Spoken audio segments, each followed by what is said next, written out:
guys, welcome back. I'm back with another video showing you about flowers that grow well in pots from the dollar store. These are flowers that grow extremely well from the dollar store in pots, and you just have to buy these flowers. I'm telling you, you would not regret it. These do extremely well. So let's get into it.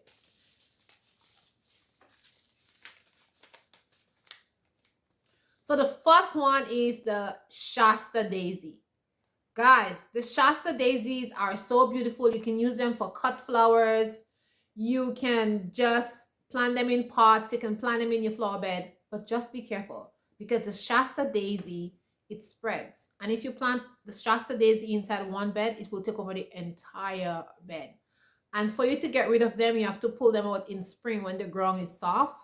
Pull them out then. Because if you don't, they just keep popping up every single where. Now they're beautiful and they attract a lot of pollinators like beetles and butterflies, but they can be a pest. So just be careful with them.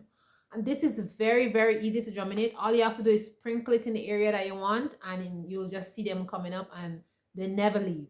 Okay, they never leave. So make sure you plant them where you want them to. Last year I planted some in a pot. Oh, they was gorgeous, beautiful. But I have a lot on my land where I just sprinkle them and they're just everywhere. So they're beautiful. Looking for cut flowers, you're looking to make like a flower area just to attract pollinators from your garden, the Shasta daisies, they are amazing. Okay, the next flower is the cosmos. Like the cosmos, I buy tons and tons of them because I have not figured out a way how to save the cosmos seeds, and I have to figure out how to save those cosmos seeds. And because I haven't seen any seeds on my cosmos when they're finished, when the season is over, I really have to figure that one out. But the cosmos are gorgeous. They're just beautiful. They make amazing cut flower, and they're very prolific. And so I plant a lot of cosmos, and they're just everywhere in the garden, and the cosmos attract a lot of butterflies and bees. And then there's some little kind of beetles that like to go in the middle of it. I don't know if it's because it have a smell or they're sucking the pollen that's in the middle there, but yeah, they attract a lot of that. So I plant it everywhere in my garden. So the cosmos is very easy to germinate. It's like I can say it's like 100% germination rate. Like when I plant the cosmos inside a pot, like I have to be careful if I don't want to move them, like not to put too much of seed, because then it's just gonna be like very thick. So cosmos, you have to buy them. The next one is the wildflower packet. They have this melange in French. They call it, yeah, melange. So it's like a mixture of all kind of different wildflowers, and this is really great. Like I just sprinkle this everywhere and wildflowers just keep popping up. Now the packet does not have a lot of seeds in it, that's the only thing. So you have to buy 4 or 5 packet if you want to do like a bigger area, but I just keep it to a very small area, and then so the bees and the pollinators can come there because it doesn't have a lot of seed, it doesn't have a lot of seeds in there. But what I do is I start them in a pot, like in a wide pot, and when they grow up, I just take some of them out with the soil, then I put them where I want. I find it does better this way. Or else you have to put a lot of compost down and sprinkle it and put compost on top, and then you'll have a better result from what I found. But if I put them inside the pot, I find that's the most amazing result you can get because they all come up. So this is really good. Already talked about Shasta daisy. Okay, the next one is the African daisy. The African daisy is so easy to germinate. I plant this every single year. This also, it's a perennial, and this one is a mixed color. I like to plant the mixed color because it has like light yellow, cream, white, yellow, like bright yellow. You have all the different colors in here, and I just love planting them in my garden. They're very beautiful, and the more you cut them, the more they come out. So yeah, and you can plant them like in a row, and then you can get a string and tie them so they stay up, because they grow like a good height, maybe 4 inches. They can break easily, but if you tie them, They're gorgeous, and you can use them as cut flowers. So every year I grow these. So guys, get these. These are the African daisies, right? The next flower is the calendula. Calendula, it's just amazing. It just grows. Hi. It just grows amazingly well. And this variety has, it's like a mixed pack. So you have the bright yellow, and then you have the, it's kind of reddish, like a reddish one. So you have this kind of reddish one, and it does excellent. So you have to buy this and you have to grow this. So I grow this every single year, and the calendula, they reseed themselves.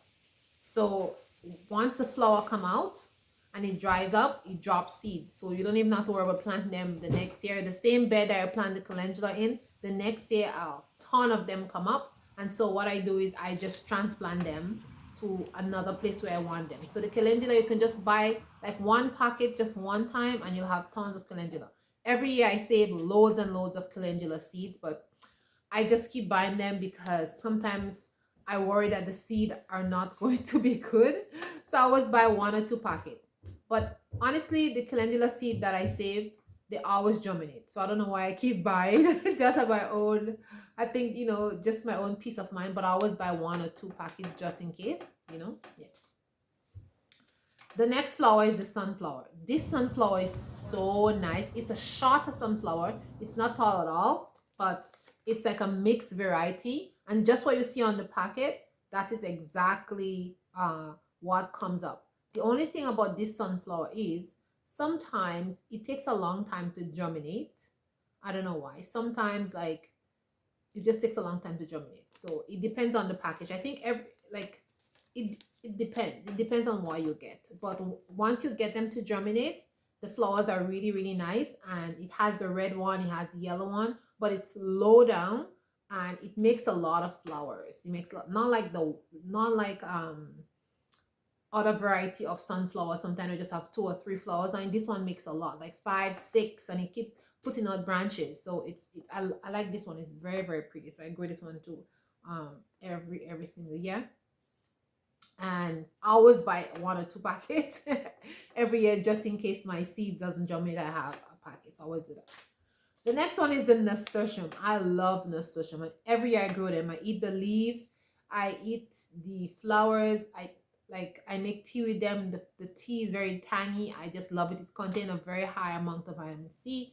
So I grow a lot in my garden. The only thing about the dollar store nasturtium, it doesn't have a lot of seeds inside compared to when you buy another brand, like Burpee, or if you buy like other brands, they have more seeds in them. So if you're gonna buy the nasturtium, you need to buy maybe 4 or 5 packets, which is not a lot. It's just gonna be like, if you buy the seeds early and they're $1, then you could pay $2 for 8 packets. Or if you buy them a little bit later, then you might pay $4 for like six packets. They're gonna be 3 for $1.75.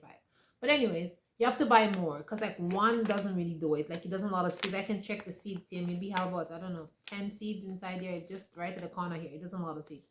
But these is a mixed variety. So when you plant them, you have yellow ones, you have deep red ones, you have orange one, you have like light orange one. It's a very pretty color when you plant them.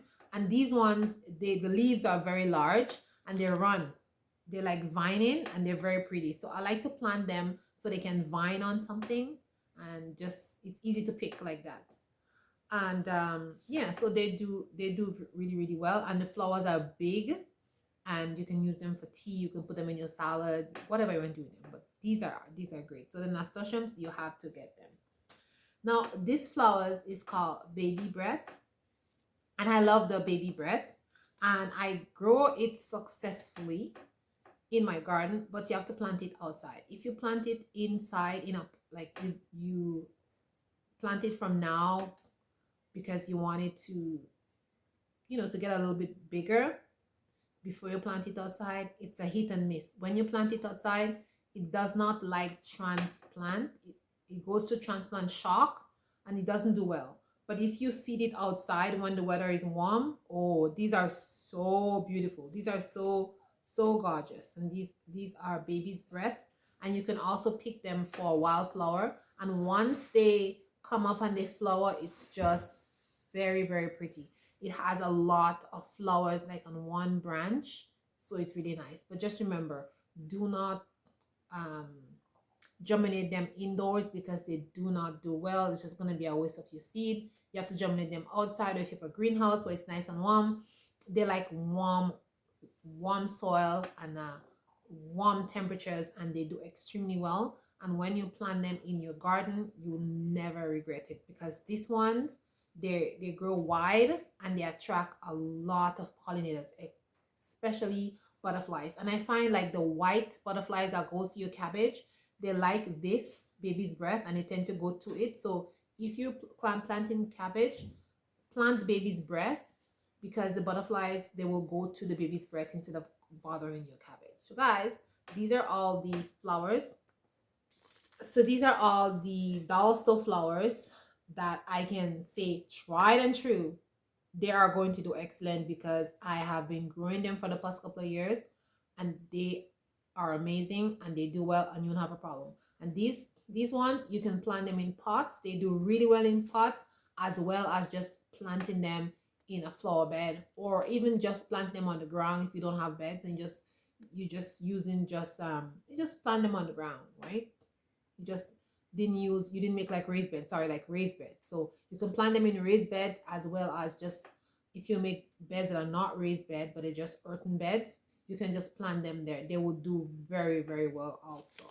So yeah, so these are the flowers, guys, that you should grow from the dollar store. Cheap and easy and budget friendly. So go to dollar store and get some. Now there's a lot of other flowers in the dollar store. You can get some of them too. Some of them are hit and miss, but these ones are surety. If you do as I instruct you, they would grow and you'll be very happy looking at your beautiful flowers in your garden.